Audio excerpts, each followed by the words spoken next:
keep it together, Peter. I know. Naomi, is therapy ideologically captured? Talk to me. Yes.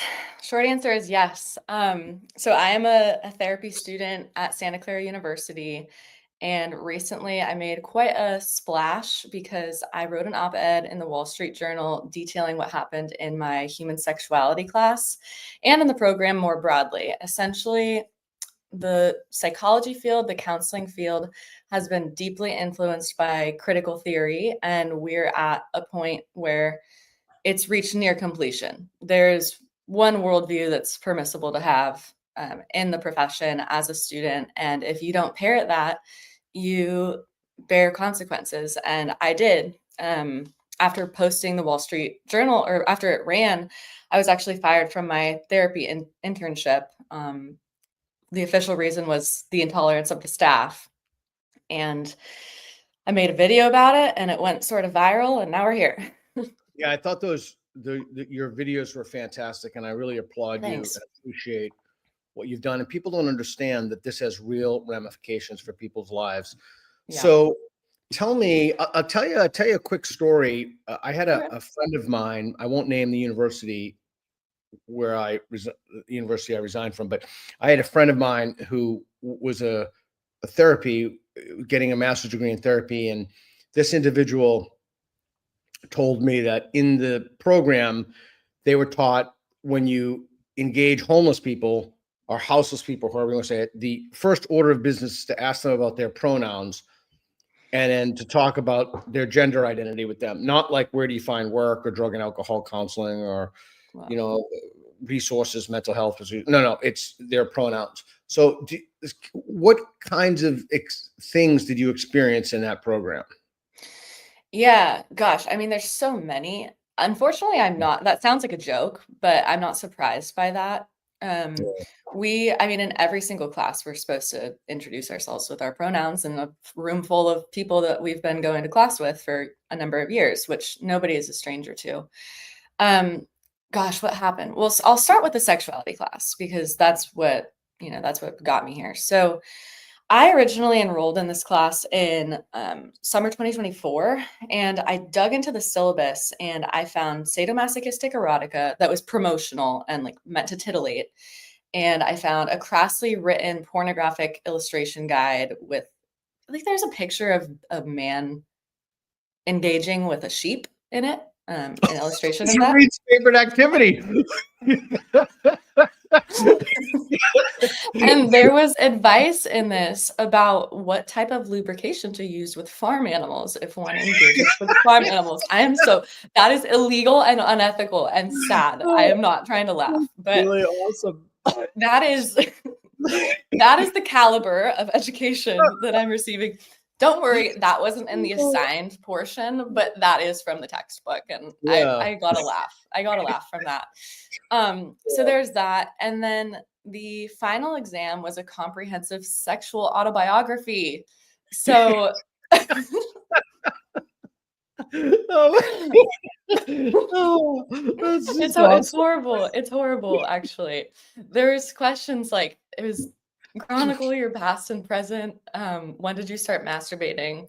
When did you notice your genitals for the first time? Like all of these childhood sexual memories. Yeah, they love that. They're pedophiles. Yeah, they love that stuff. I'm not saying that. You can say it, Peter. I am more than happy.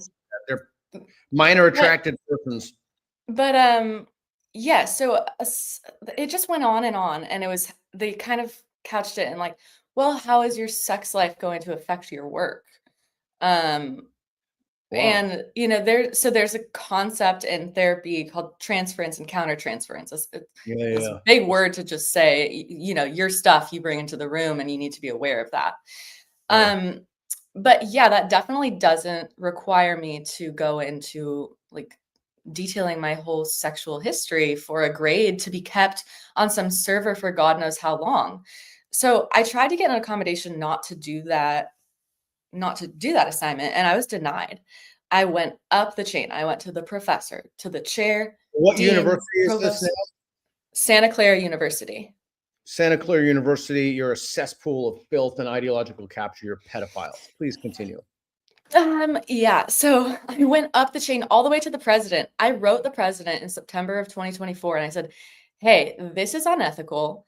This is putting Santa Clara University at legal and reputational risk. Like, It's this really creepy. needs, It's not just it is, unethical, it's super creepy. yeah, it's creepy. It is creepy, and it's invasive, and it's coercive Yeah. because, they're like, well, we weren't holding a gun to your head. You weren't required, but it's required for my degree. And most people Right. go along with what their professors tell them to do.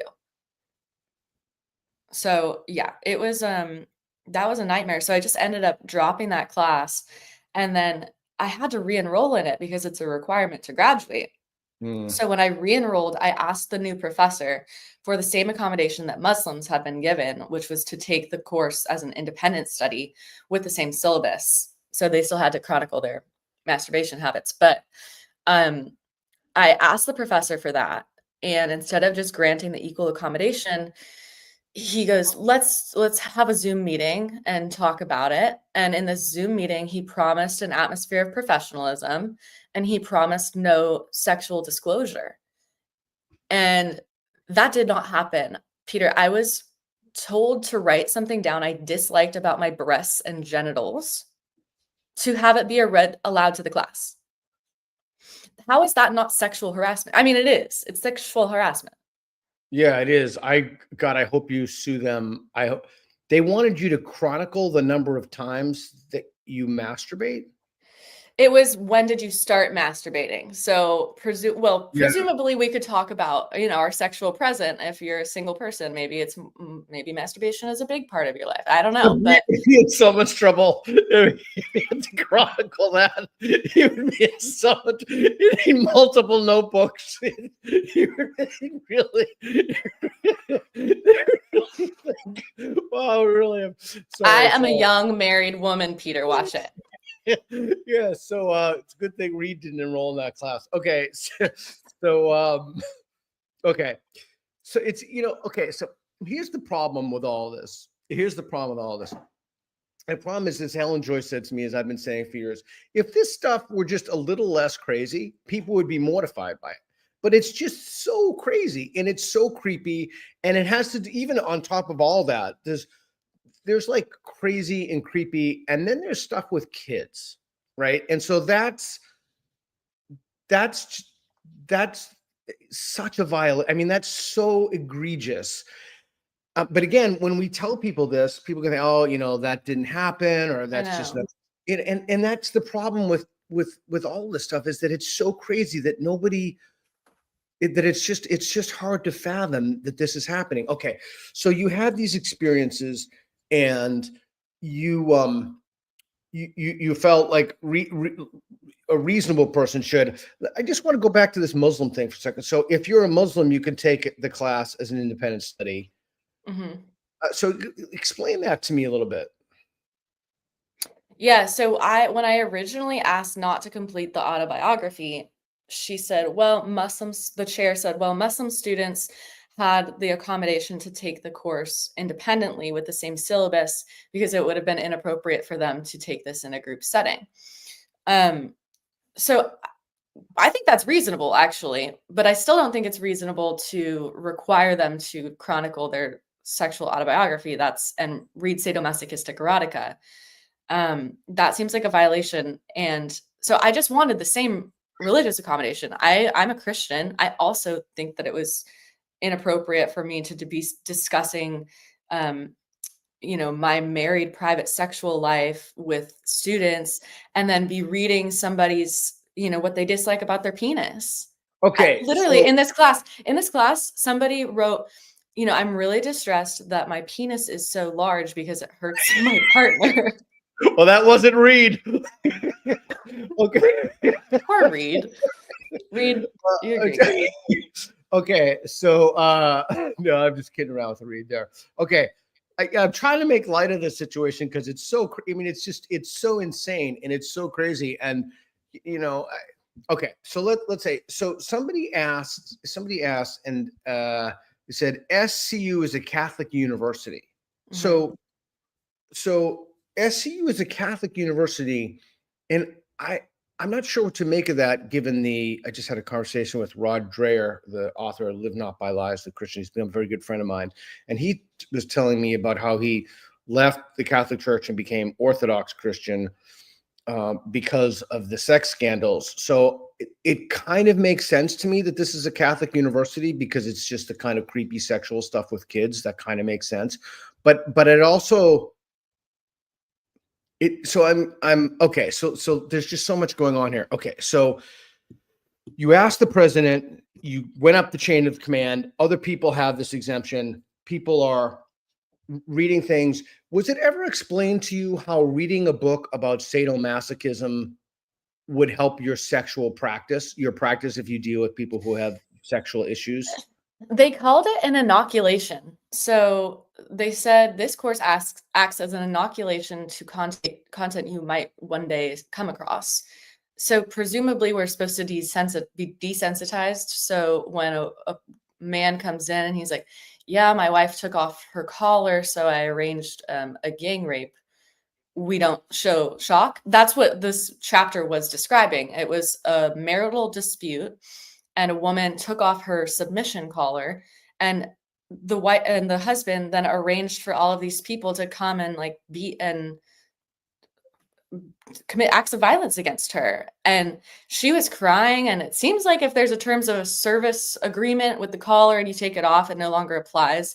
I don't know, but I do know that just because something is legally consensual doesn't mean that it's necessarily psychologically healthy. And I think that as a therapist, being completely desensitized to every single thing, I mean, that's going to tamper our good judgment too, right? Yeah, because you can't, I'm not a therapist, correct me if I'm wrong, but if somebody discloses an intent to harm or something illegal, you have to report that by law. It's sort of gray. When it's with a child, yes, absolutely. If they're an active harm to others, that's a gray area with how much harm. But like, it's not the point, because I think that this wife would have said, well, I deserved it. Yeah, there's something about, subjecting your, I don't know. I used to consider myself sexually liberal until I heard all these stories. Now I'm thinking I'm very sexually conservative. There's something about subjecting your sexual partner to gang rapes that it seems to me to cross some kind of a line. But again, Same.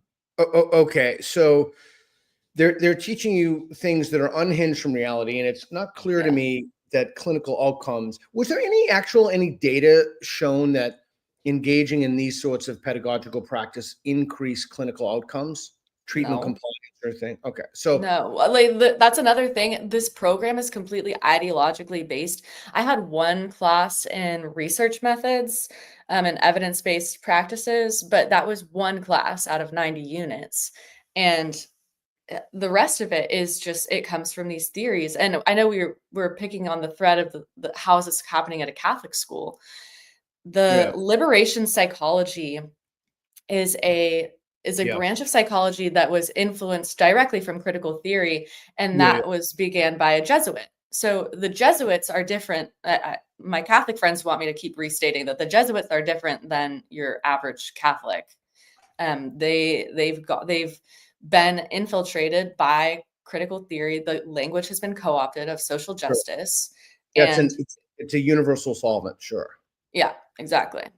Exactly. Okay, so you're in this program. They're asking you to do things that are, I mean, it's interesting, that are all in service to the ideology. That's Yeah. basically what they're asking you to do. So I just want to make a quick comment. Say, I'm sure that some lawyer or some administrator from the university is listening to this and thinking, "Oh, how can we protect ourselves against the law, lawsuit?" Listen, I got something to say to you directly. Instead of thinking that, why don't you think, "Wow, what's really going on here? What is really going on, and how can we fix it? And do we really want to improve treatment outcomes for people? Do we really want to help people? Do we want people to trust our institution, or do we want to contribute to the legitimacy crisis?" I would argue to you that they're utterly incapable of thinking that, especially they're probably legally minded. But I don't. I mean, this is such a disturbing issue, and it's just so creepy. So, okay, so you walk in, I'm trying to get a hang of this. So you walk in, you have a syllabus, you're talking to people, you're talking to the professor, and the students in class, was this just one class, a one-off, sharing their sexual experiences, or what? Well, it's baked into this to the pedagogy of this course, regardless of who you take it with. And that was, I mean, that was one And it's required. example. Yes, it's required to graduate because the California requires some education in human sexuality. Great, Hmm. fine. But this is so beyond the pale. We also had, I want to mention this before I forget, there was a video of group masturbation of women. It was a like we were watching pornography. I actually didn't, that was reported to me by a friend who was in the class that I dropped. So thankfully I didn't see the group masturbation, but she said it was full frontal vulvas. Where women were just masturbating. Yes. And it was under the guise of this liberation feminist ideology of, oh, look Yeah. how great they're owning their pleasure, blah, blah, blah. But you're subjecting students in a classroom to watching pornography. We know that pornography has deleterious effects on the brain. Okay, well, let's pause on that for a second. So Yeah. I'm trying to think of what the rationale for making that required, and I say required because it was a required class. I'm just trying to think of, absent evidence that improves outcomes for patients, then that would seem to me, well, then you'd have two issues. One, you'd have, is it worth it? Is this something that we should do? Is it ethical? And then the second thing you should look at is, what are the outcomes? Hmm. You know, it's unclear to me at that point, when you've quote unquote queered everything, it's unclear to me that the outcomes you want to bring about developing or helping people to achieve are the outcomes that you'd want to achieve. What do they tell you the outcome should be for people? Acceptance. I think that the affirmation of anything that is consensual between two adults is the goal. Not two adults, sorry. It could be any number of adults, my bad. Uh, But that consent-based ethic, I think, is so shallow for therapists to hold, to not have curiosity about if something is going to provide human flourishing for that person as a whole, besides just affirming that it's okay to beat your wife. consent is a low bar. It is very low. It's like the bottom rung.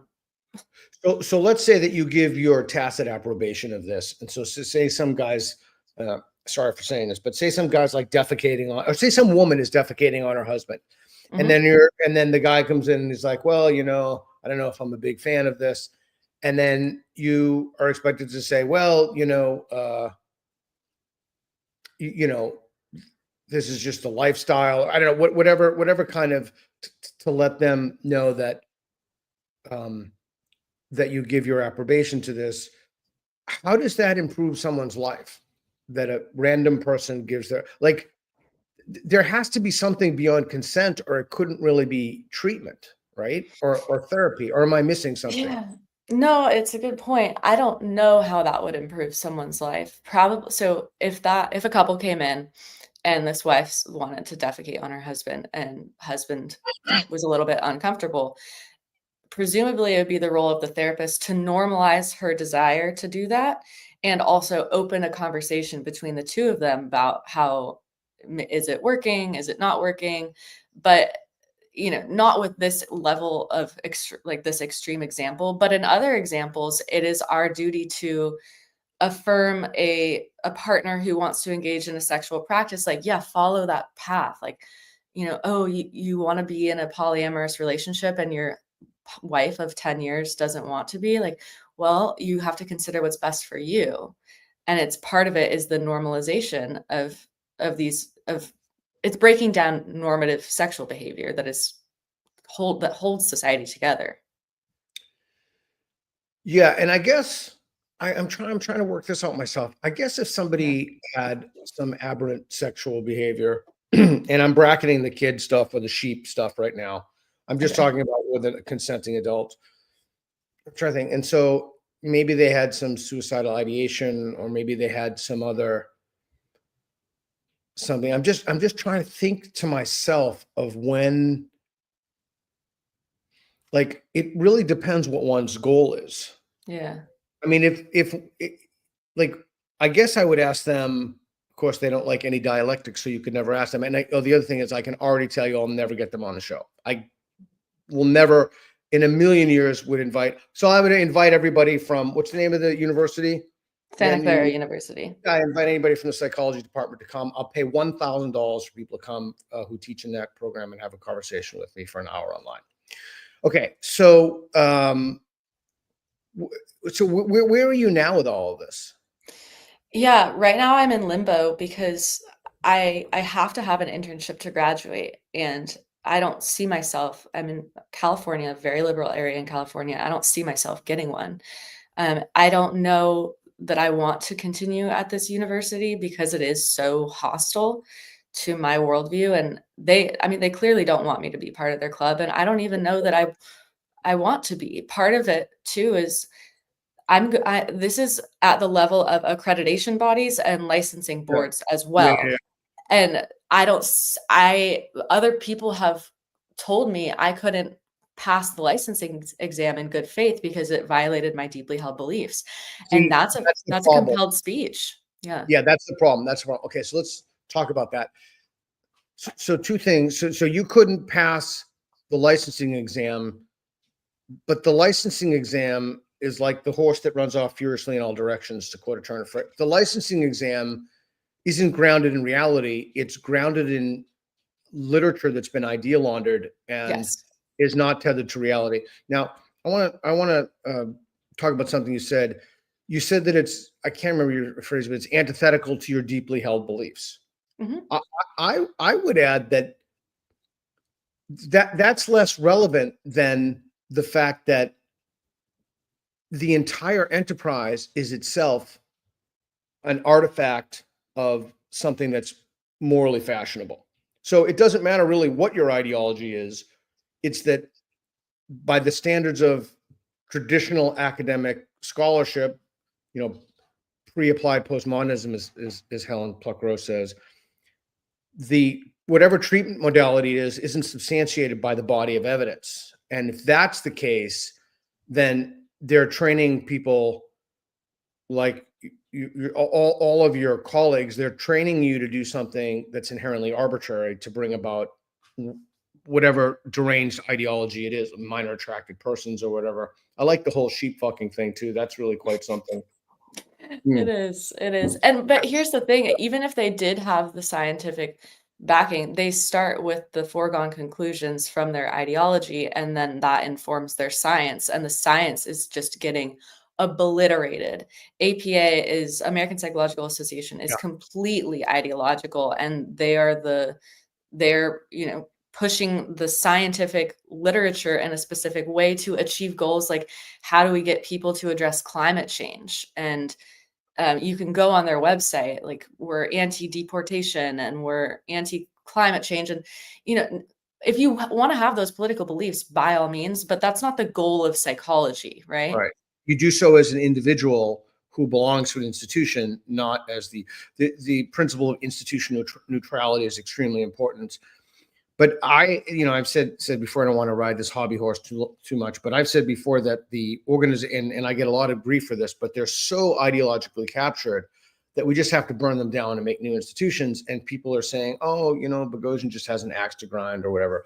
No, I don't have an axe to grind. I just don't think that they're capable of any meaningful reform. And I think you're graduating people and giving them tools. You're doing a disservice not only to your students, but patients, because you're telling them, here are tools that you can use to help people. But the tools, they're not even illusory. They're just like backward roadmaps to reality. Yeah.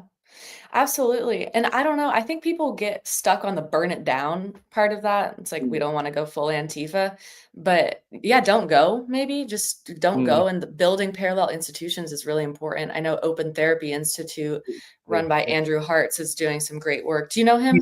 I know him very, very well. In New Yeah. York, he's fantastic. He's Yes. doing really great work.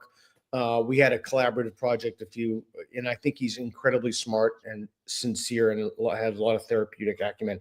So, okay, so let's run this thought experiment with me, or maybe it's even not that much of a thought experiment, but all these people engaged in collective mass delusion that's been foisted upon them by the institution. They think they're having the tools to ameliorate suffering or doing whatever they think they're doing, but instead they're driving patients down an arbitrary path, probably into delusion.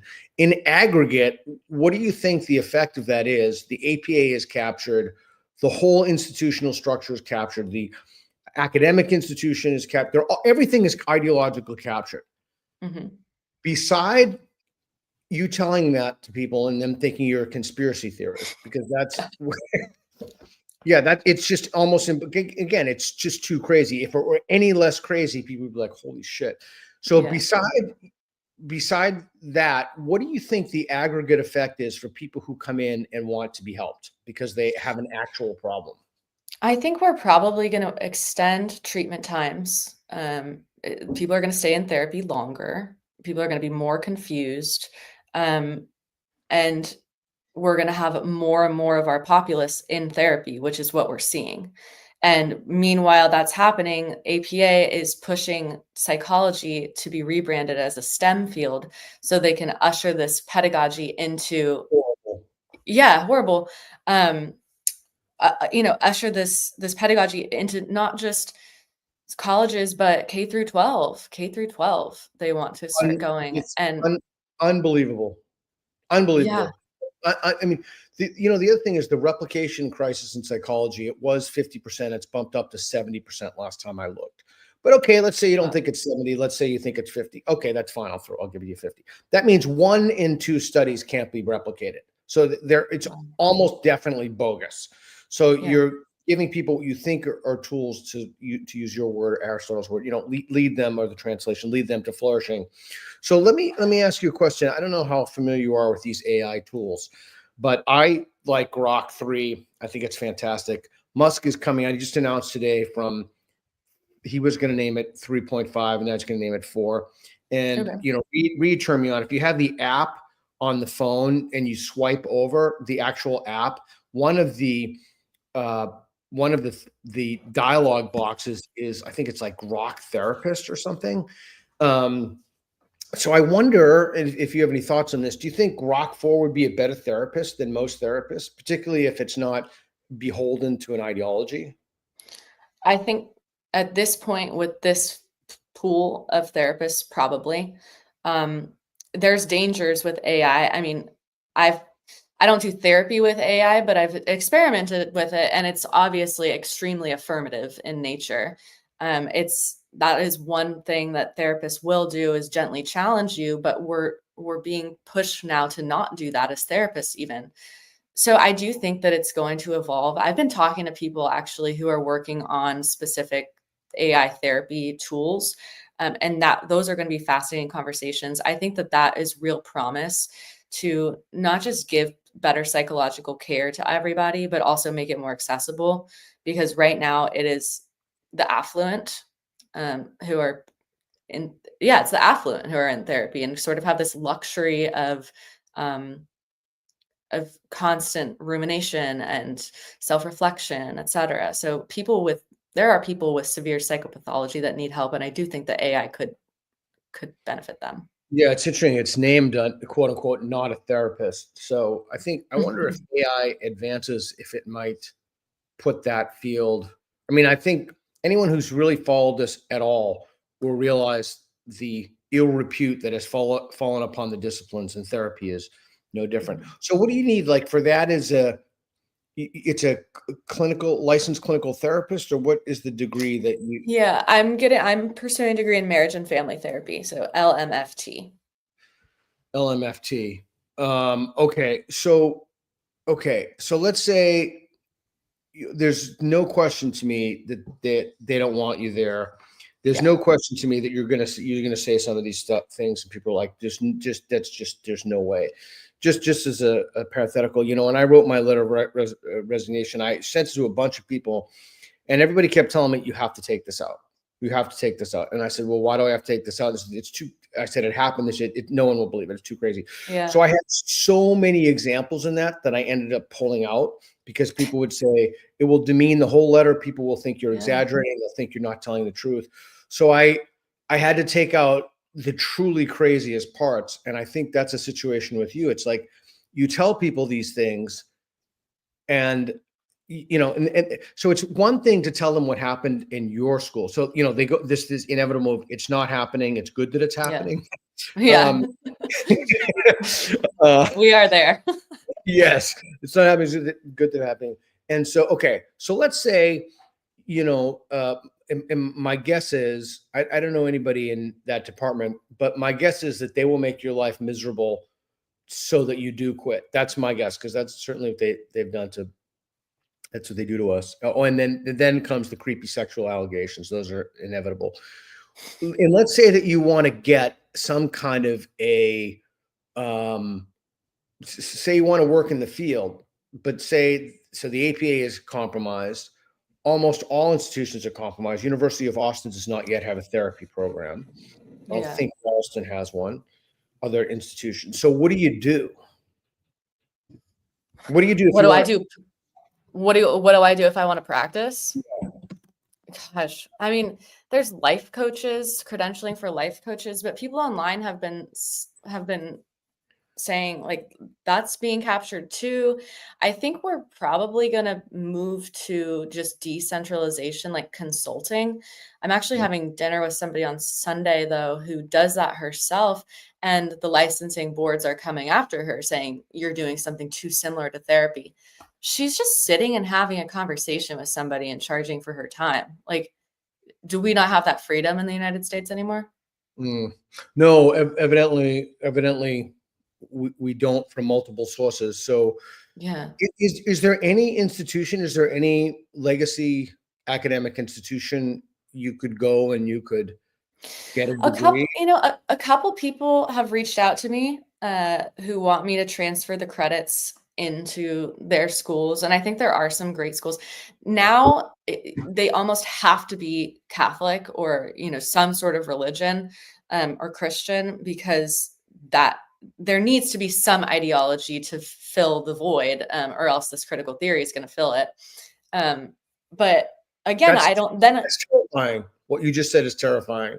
Why, unless you want to say, if we can agree upon what the outcomes would be, for example, don't kill yourself, like pretty basic outcomes, then if we had a body of literature that was robust and people attempted to falsify that for decades, at least decades, then we could rely upon that to yield the best clinical outcomes. But given that we don't have that, I am deeply concerned about substituting the fact that, I'm just going to say it, the secular left has completely compromised this whole institution. Yeah. I'm deeply concerned about filling that void with the religious right. I'm deeply concerned. Yeah. Me too. And I think the right is having this renaissance right now. Like, it's like, it's cool to be on the right, but right now the right is just a bunch of people who aren't on the crazy secular left. And I am a little bit concerned that as it gets more legitimacy, then the fringe aspects of the right will come to prominence, and then we'll have that issue. So I'm deeply concerned as well. I think that, scientific bodies, the scientific method is important for us, but we have abandoned Enlightenment values in this country. Like, I don't know how to get it back.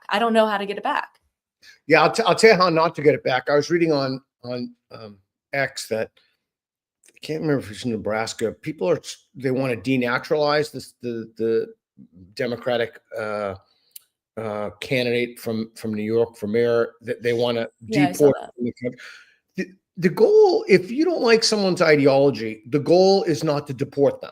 The goal is to answer with reasons, evidence, and arguments, and run good campaigns.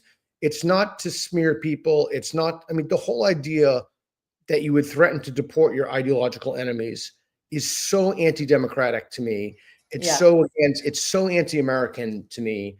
Now, I will be the first one to admit, especially when it comes to Jews, this guy has some, globalize the intifada.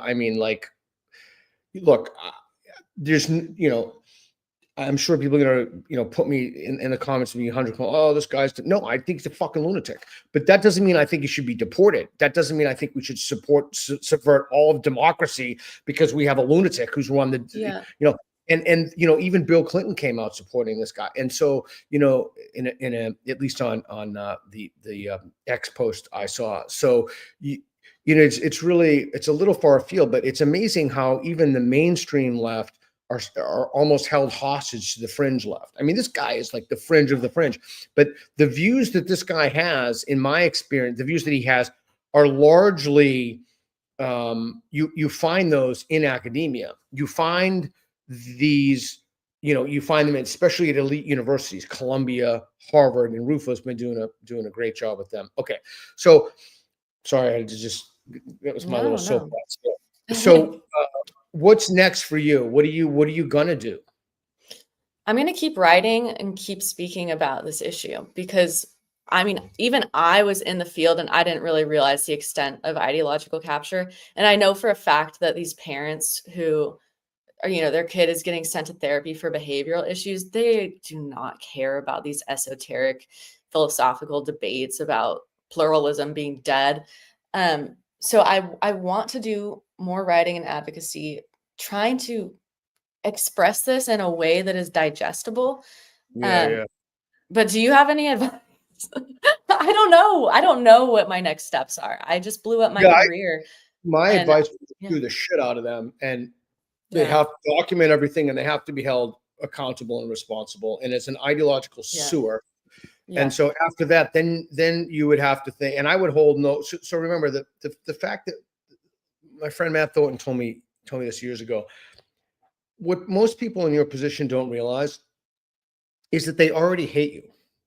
It's not that they think, it's not that they think you're merely wrong. It's that they think you're a horrible person. They think you're every kind of rank bias.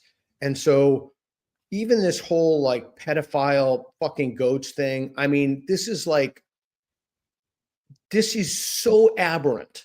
This is so, forget like most of America, like most of the world. Like if you were to think about like, this is so crazy on so many levels. So it's not like you're kind of in some weird, situational morality where we have to criticize, pedophilia. Okay. So my advice to you would be to sue them. And then you have to find a program. If you want to pursue this, find a program that you think is the least ideologically captured program available. The other thing I would do is, since you have a name for yourself now, I would try to see if you can get a full scholarship to the program, because they can use your name and say, look, we're really not as biased as these other people. We have, we have Naomi here. She's a reasonable person.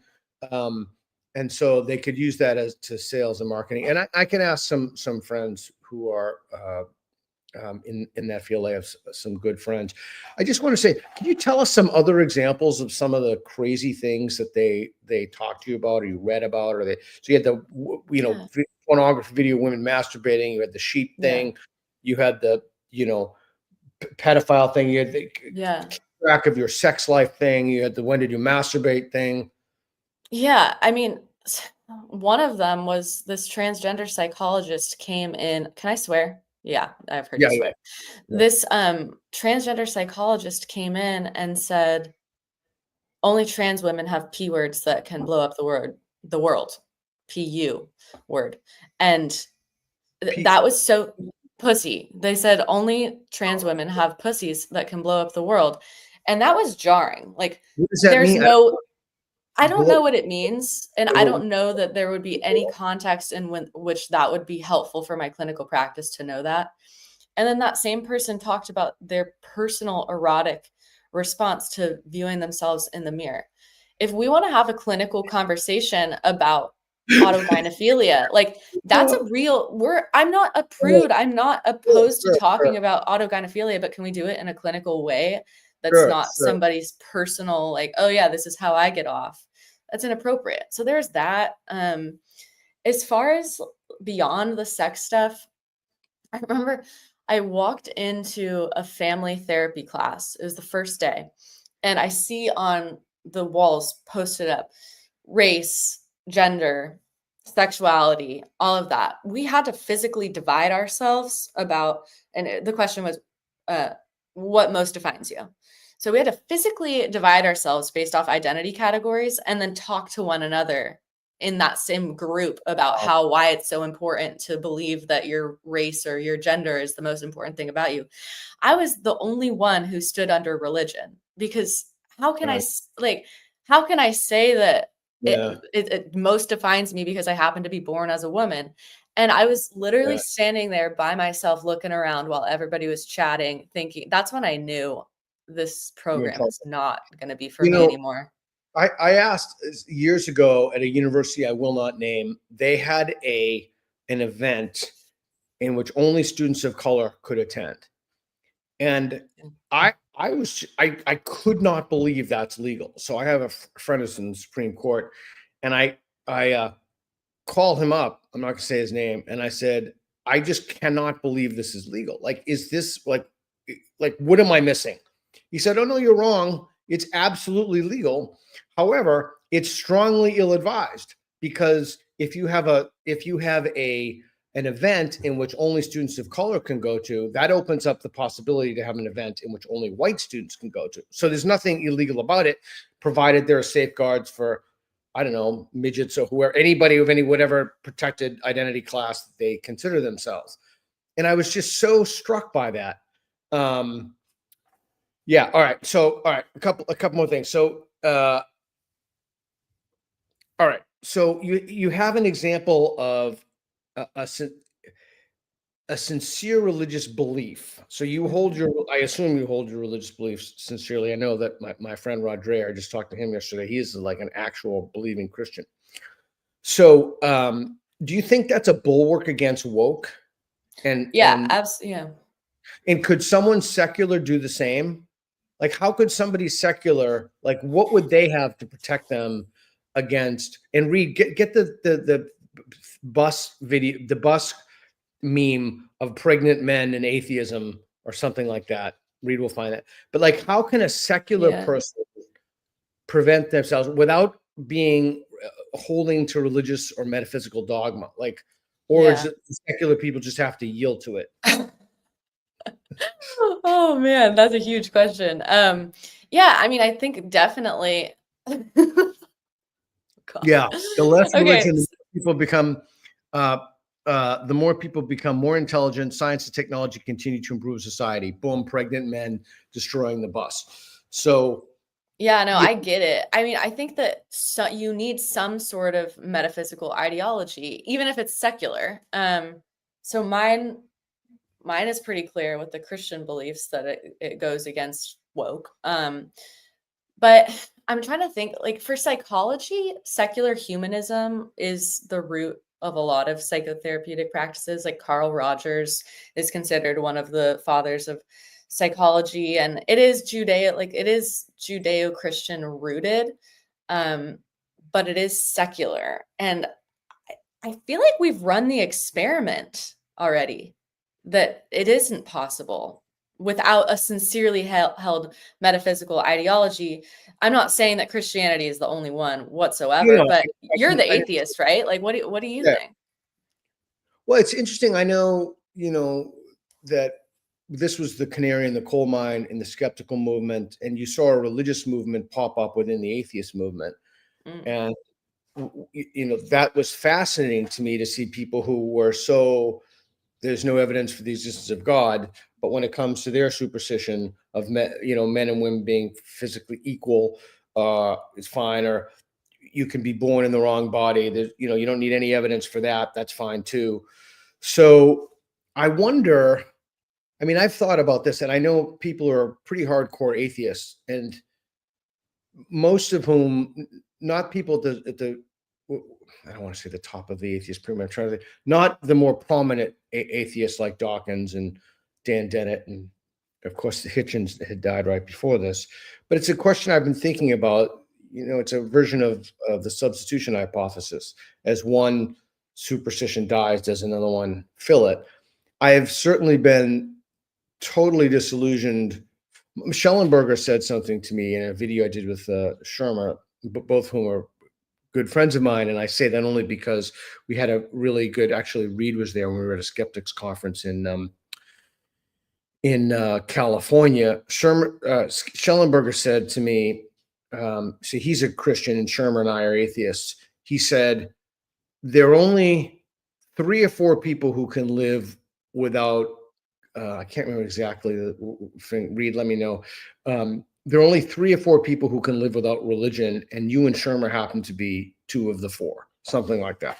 So I don't know why it's so difficult for people to just look at evidence, attempt to falsify it, prune their beliefs in a way that they would think through other things, and then use some kind of probability heuristic to figure out the likelihood of a true belief, and then in a therapeutic context, apply that modality to helping treat people. I don't know why that's so complicated for people, but evidently there's something in the architecture of the human brain that doesn't allow us that kind of ability to be untethered from a metaphysical superstition. So it could be that that's just the default for humanity, is that people have to, whatever the craziness is, women have penises, whatever it is, like.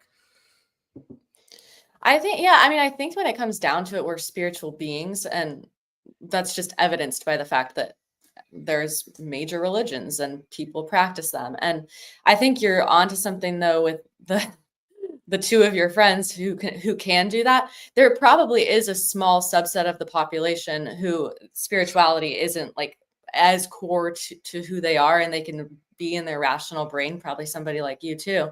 And those people need to be elevated in the secular world, because that's kind of our hope. That's our hope for a pluralistic society, when we all have tolerance for religious worldviews too. I don't want to live in a Christian theocracy. But people like you, and people like my parents are atheists too. They need to be unafraid to take on the woke. Yeah. I think so. I guess, what would your claim be to a Muslim who says, listen, you're right to object to this? Again, I think creepy is the perfect word. You're right to object to all this creepy stuff that these people are doing. They're almost definitely pedophiles and masturbate about children. I mean, almost definitely. You're right to object to this, but you're objecting to it for the wrong reasons. You're objecting to it for Christian metaphysics as opposed to Islamic metaphysics. Like, what would you say to them, if anything? Yeah, I think my background is so secular that pluralism is really baked into who I am, and that is not a value of deeply religious people. So I would say, can't we all live together? I'm not trying to be like a coexist bumper sticker girl, but I kind of am. It's kind of a lame answer though. Yeah, because I'm thinking like, I'm just thinking about like a carousel, and I'm thinking about it in terms of postmodernity itself. So the postmodernist could just say, well, look, she has her metaphysical beliefs and her superstitions, and we have our superstitions. And the response is obviously, well, she hasn't institutionalized her superstitions in therapy. Like, she hasn't institutionalized them throughout the academy. She hasn't predicated entire wings of university architecture on something that's, at the very least, demonstrably false, if not totally idiotic and grotesquely immoral. And so I guess that'd be one objection that I would make. The difficult thing is you have a group of people who live in an echo chamber who don't try to falsify their beliefs. And Brett Hall is this. Everybody needs more Paparianism. Everyone needs more to kind of value this idea of knowledge falsification.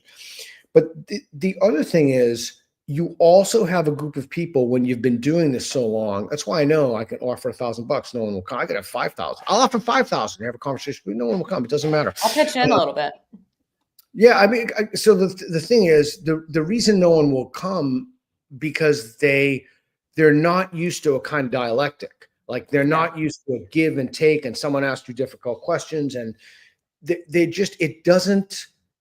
it's viewed as part of the problem, as opposed to a sieve, like a gold sieve, to filter out propositions and get the true ones that filter out. So I don't know. I don't know what can be done at this point about this problem, given it the wholesale ideological capture of journals, disciplines, over accrediting bodies, accrediting agencies.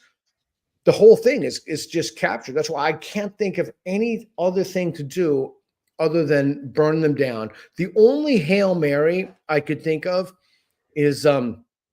I mean, that's the only thing I can think of. But even then, there are all these woke AIs. Like I put in a while ago to AI, how does one become a member of the Communist Party, and how does one become a member of the Nazi Party? No problem telling me about the Communist Party. Wouldn't tell me about. And then I just drilled down on. Of course, it's an LLM, but how many people have the Communists killed? How many people have the Nazis killed? So, you have values, as to borrow your term phrase, baked into these AIs from the beginning. But barring that, I just honestly don't know how to solve this problem at this point. I just don't know what to do. Can we bake in values like you stated, like the secular scientific method values into AI, one, and then can we also just have a conversation about what are our institutions for? Because like you said, I'm not trying to push my religion into the academy. We have religious institutions. That's what they are for. But what are our academic institutions for? Can the average American define that? Well, no, I don't know. What was the last poll? 40% of Americans think that the sun revolved around the earth. So I wouldn't think the average. But your first question was before you ask what was your first? You said two things. My first question is can we define AI's purpose? Because like you said, there is going to be a foundation. That's right. But can we begin with secular and I'll tell you thought? Okay, tell me why. I'll tell you why. Because even those treatments are based upon the literature, but the things in the literature are at least half arbitrary. At least, I mean, that's the most charitable thing you could say about it, probably far more than that. So if you're asking about, is treatment modality A better than B, why? Well, we don't really know. Because the research itself it can't be replicated. Much of it is bogus.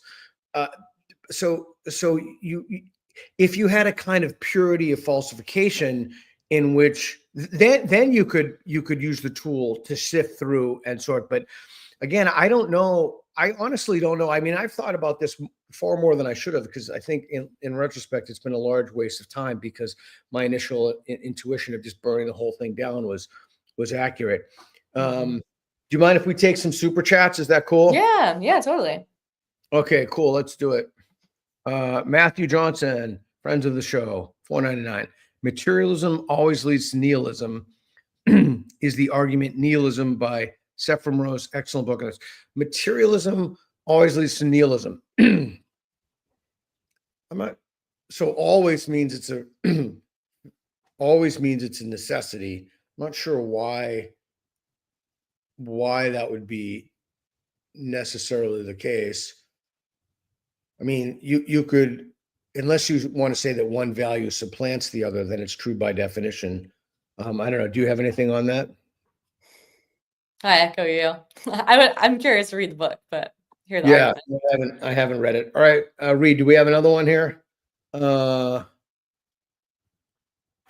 to Dr. Matthew Doyle. He will defend slavery and consensual non-consent. Yeah, sure. I mean, that kind of, hold on, Reed. That kind of person, I don't think there'll be a problem with getting someone like that on the show. I don't think that'll be a problem at all, because it's not really an identity level salience. I don't think that's a problem. But, and then he reframes violence and essay as therapeutic. Okay.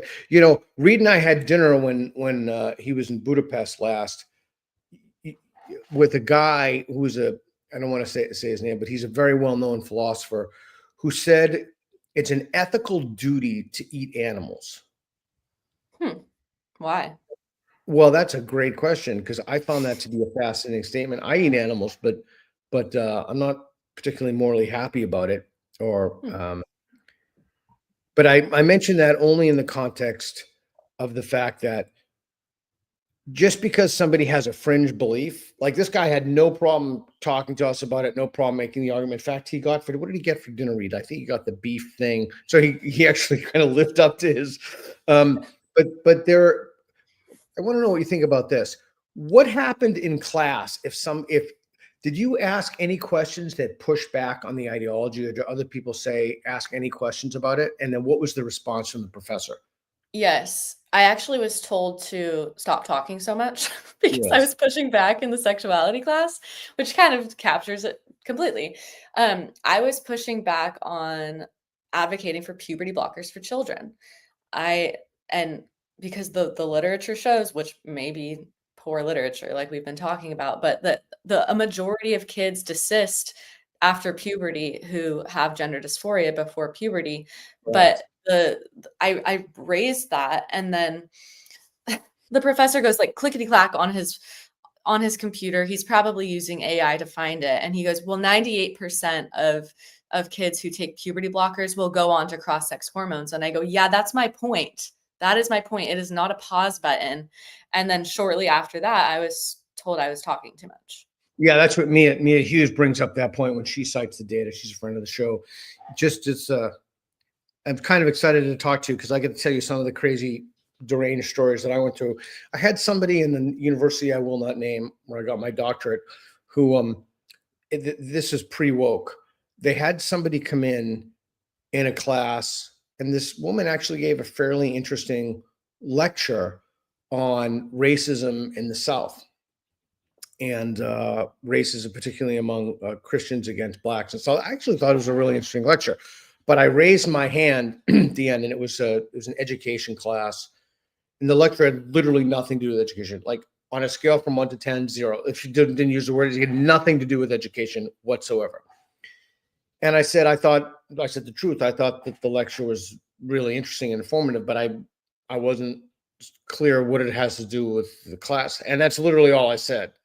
And she said, "Well, what do you mean?" And I said, "Well, this is, I can't remember what, like education policy or something class." And the professor came up to me after the class and said I was being disrespectful and told me to go to sensitivity training. And then I got called in with a colleague, with one of her colleagues, excuse me, and told that I need to go to sensitivity training. And I said, "Well, why?" I'm not, I'm being very sincere. Like, I don't know why I have to go to sensitivity training. Like, what did I do that was insensitive? And you know what she said to me? Hmm. That's part of the problem. Yeah, of course, of course, Of course. So like it's kind of a Kafka trap. Like there's nothing of you can course it do is. about it. Anything you say is that you're insensitive. But if you say you're, oh geez, I'm so sorry, then you admit that you're insensitive and you need sensitivity training. And if you say no, then you still are sent to sensitivity training. If you're asked, well, what am I insensitive about? Well, that's the problem. You don't know that you're. So it was like a lunatic asylum every day. Like every day there was a kind of a craziness. And so I can only fathom, and that's the other thing. I didn't bring in I didn't have my own kind of metaphysical stuff. I think that whole thing is nonsense. So like I wasn't Yeah, bringing in anything that I was attempting to defend. I was just genuinely trying to figure out why people believe this stuff. And I was yeah. coming blanks all over the place. And so Well, then yeah. when you tell me that, well, they asked me to stop talking. I'm like, well, of course they asked you to stop talking. Yes. And I think it's because they don't think very deeply, and it's a They're midwit. threat to them when we ask something like, "Why?" Yeah, Like, they're because they midwits. don't know. Yeah, they're midwits. Yeah, not only do they not know, the reason they don't know is because they've been in a culture for so long that doesn't value the dialectic and asking hard questions and challenging their ideology. When you do that long enough, you damage your ability to think. You damage your ability to make an argument. And I am now Yeah, convinced that's the primary reason we can't get people on the show who are leftists totally. or identitarian leftists, not leftists. I've had some leftists on. Okay. So has your husband been supportive in all of this process? Yes, I married the right man, and I think this is a Good test deal. because yeah, he is just knows that I'm following what I think is right, and he's just Good deal. I mean, he's annoyed because we have a toddler and he's changing more poopy diapers, but Oh, that is well, good totally deal. valid for him to be annoyed. And how have you handled all this? Because I've seen your stuff, and a lot of people are commenting. How have you handled the negative aspects of this? Yeah, I thought I would care more than I do. And I think it comes from a place that I know that I have goodwill. I know that I want this field to do better. And I'm Yeah. still pretty young and idealistic and think that we could solve it. And I think this is part of it. So yeah, those it doesn't phase me. It doesn't phase me. I think that's really good. I hope you're not going to be devastated when you realize that the field is irredeemable. I might, but I'm not there yet. So Yeah, I don't know if we had a guy on the show. I love his reviews. I consistently listen to the film reviews of one person, and it was excuse me, the Critical Drinker. He has a YouTube channel. Absolutely phenomenal movie TV critic. It's like the only one really is the only one I go to, and I watch all this stuff consistently. Yeah, there it is, the Critical Drinker. He's phenomenal, but he has a terrific review. Read what's his latest review of like Iron Man, the new Iron Man. It's just the worst piece of shit. That his review is. Yeah, this is the review that I just watched. But one of the things that he says in that is people will look at this and be astonished in a few years. This perfectly encapsulates, I think it came out in 2021, but it took 3 years to come out. It encapsulates um, the spirit of the times in the movie characters, the arc, the whole thing. And I think people will look back at what's happened to your field and all fields, and they will be mortified at how easy it was for academic institutions to fail people, to fail students, to fail clients. But even beyond that, the only way that's going to happen is if we have some kind of corrective, right? Is if we can correct it so that people will have the ability to look back and see, like, because as it is now, when there's no dialectic, when there's no adversarial relationship, you can't, there's no way to intervene in the discipline to correct the deranged pronouncements.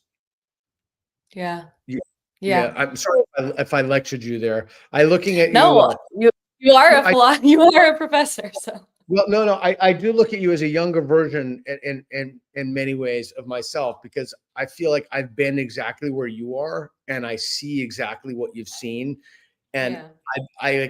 I hear you and I empathize with you, and I'm trying to like do anything to help that I can. And so maybe I should have Yeah. done that off air. I don't know, but yeah, okay. Where Yeah, can thank you, people? Peter. Is there anything I should have asked you that I didn't ask you?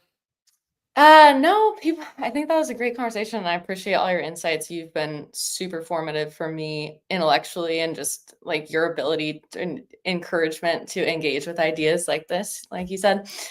So thanks so much. People can find me on X, Naomi Epps Best, and same on Substack. My newsletter is called Clinically Incorrect. Excellent. Excellent. Naomi, thanks so much. Keep your browser open.